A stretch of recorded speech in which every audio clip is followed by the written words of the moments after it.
दोस्तों 50 top trendy idioms and phrases part 2 में आप सभी का स्वागत है। आज हम फिर से वो टॉप ट्रेंडी फ्रेजेस लेने वाले हैं जो तुम्हारे सेंटेंसेस को इंप्रेसिव बनाएगी और ओवरऑल तुम्हें एक फ्लुएंट इंग्लिश स्पीकर बनाने वाली है। पार्ट 1 में हमने ऑलरेडी 10 फ्रेजेस कवर किए हैं जो हमारे सेंटेंसेस को नेक्स्ट लेवल का बनाती है और इसीलिए आज भी हम 10 फ्रेजेस लेने वाले हैं। Let's start this video.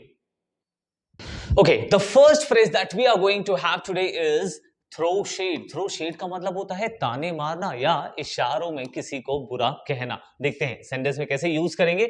She threw shade at her ex on Instagram। उसने इंस्टाग्राम पर अपने एक्स बॉयफ्रेंड को थोड़ा सा ताना मार दिया।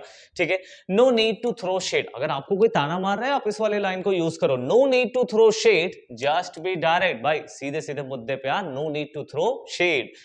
Glow up. ग्लो अप का मतलब होता है जब शानदार बदलाव होता है तब आप इस फ्रेज का यूज करते हैं। ग्लो अप का मतलब शानदार बदलाव या कोई अचानक से जब सुंदर दिखने लगता है ना तब इसका यूज करते हैं। एग्जाम्पल के लिए she had a major glow up over summer. Summer में वो अचानक से सुंदर दिखने लगी। ठीक है, मतलब आप इसके पहले जब देखते थे तब नॉर्मल, फिर अचानक से एक ग्लो अप आया उनपे। His glow up was unbelievable after college। College के बाद उसका जो ग्लो अप था वो अनबिलीवेबल था, उसमें जो शानदार बदलाव आए थे कंप्लीटली अनबिलीवेबल। चलो आगे बढ़ते हैं। Next is go the extra mile. Go the extra mile का मतलब होता है अतिरिक्त मेहनत करना। जैसे तुम शॉर्ट्स रील्स को छोड़ करके ये वाला वीडियो देख रहे हो, मतलब कि तुम एक्स्ट्रा मेहनत कर रहे हो ना, इसी को कहते हैं गो the extra mile. And I guarantee you will succeed very soon. तुम बहुत जल्दी बेहतरीन इंग्लिश सीखने वाले हो, ये मेरा वादा है, लिख करके ले लो।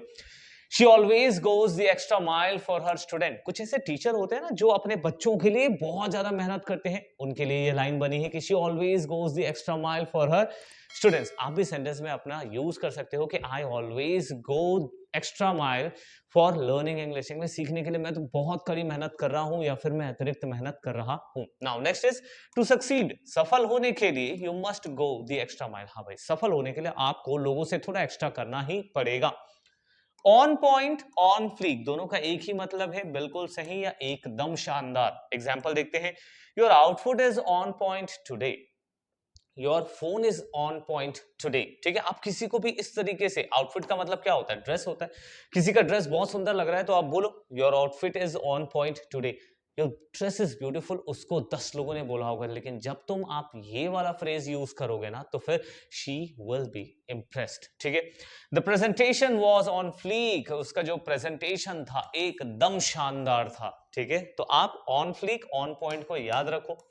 Now next is pull yourself together. खुद को संभालना। कई बार ऐसा सिचुएशन आता है जहां पर हमें खुद को संभालना होता है तो हम यहां पर ये वाला फ्रेज यूज करेंगे, pull yourself together after crying. रोने के बाद I told myself to pull it together. रोने के बाद मैंने खुद को ही संभालने के लिए कहा, मतलब मैं खुद को सजेस्ट कर रहा था।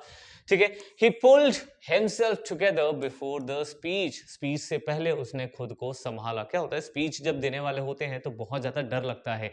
जैसे इंग्लिश बोलने के लिए हमें डर लगता है ना, तो हमें खुद को संभालना होता है। we need to pull ourselves together। ठीक है, एग्जाम्पल में मैंने बहुत सारे सेंटेंसेस रखे हैं, आप इन्हीं सेंटेंसेस के एग्जाम्पल्स को पढ़ो ताकि आप भी इनको अपने सेंटेंसेस में यूज कर पाओ। ब्लो अप, वायरल हो जाना, अचानक से लोकप्रिय हो जाना। जैसे हर वीडियो ब्लो अप ओवरनाइट। उसके जो वीडियोस थे वो अचानक से वायरल हो गए। ठीक है, रातों रात वायरल हो गए। That meme blow up on Twitter. जो मीम था वो ट्विटर पर ब्लो अप हो गया, फट पड़ा, मतलब कि अचानक से वायरल हो गया। Now coming to the next, ये है कैचअप। कैचअप का मतलब होता है किसी से या किसी चीज से अपडेट होना। जब आप किसी से मिल रहे हो या किसी नॉलेज आपको अगर मिल रही है तो उसके लिए यूज करिए कैचअप। जैसे लेट्स कैचअप ओवर कॉफी, चलो कॉफी पर मिलते हैं। कैचअप का मतलब एक दूसरे को जानना, मिलना। ठीक है, I need to catch up on my homework. मुझे अपने होमवर्क को अपडेट करना है, कंप्लीट करना है। ठीक है, कट कॉर्नर्स। कट कॉर्नर्स का मतलब होता है काम चलाओ ढंग से करना या किसी चीज को सस्ते में निपटाना। ठीक है, एग्जाम्पल देखते हैं। The builder cut corners and now the roof leaks. Builder ने छत को काम चलाओ तरीके से बनाया, इसलिए रूफ लीक हो रही है। Don't cut corners on this project. इस प्रोजेक्ट पर तुम काम चलाओ ढंग से, या इस प्रोजेक्ट को सस्ते में मत निपटाना। This is really very important, ठीक है। वैसे ही हमें भी we should not cut corners on learning English. English सीखते वक्त हमें काम चलाओ ढंग से प्रैक्टिस नहीं करनी चाहिए। नाउ ड्रॉप द बॉल मतलब कि गड़बड़ कर देना या चूक जाना किसी चीज के लिए। He dropped the ball during the meeting, meeting के दौरान उसने गड़बड़ कर दी। He dropped the ball during the meeting. जैसे my friend dropped the ball while speaking to his senior, अपने सीनियर से बात करते वक्त उसने गड़बड़ कर दी।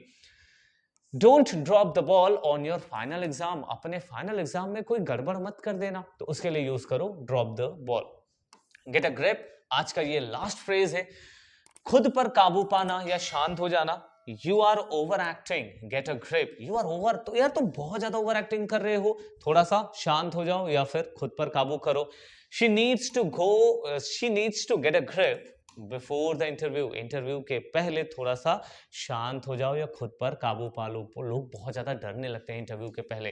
तो दोस्तों उम्मीद करता हूं कि आज के इन फ्रेजेस को तुम अपने सेंटेंसेस में यूज करने वाले हो। सिर्फ वीडियो देखने से काम नहीं होने वाला है, इन सेंटेंसेस को अपने इन फ्रेजेस को अपने सेंटेंसेस में यूज करो और तुम ऐसा कर पाओ। इसके लिए मैंने और भी बहुत सारे एग्जांपल्स नीचे पीडीएफ बना करके पिन कर दिया है, बस उस लिंक पर क्लिक करो, तुम्हें पीडीएफ मिल जाएगा और प्रैक्टिस करते रहो। चलो दोस्तों मिलते हैं अपने अगले वीडियो में, तब तक के लिए गुड बाय, थैंक यू।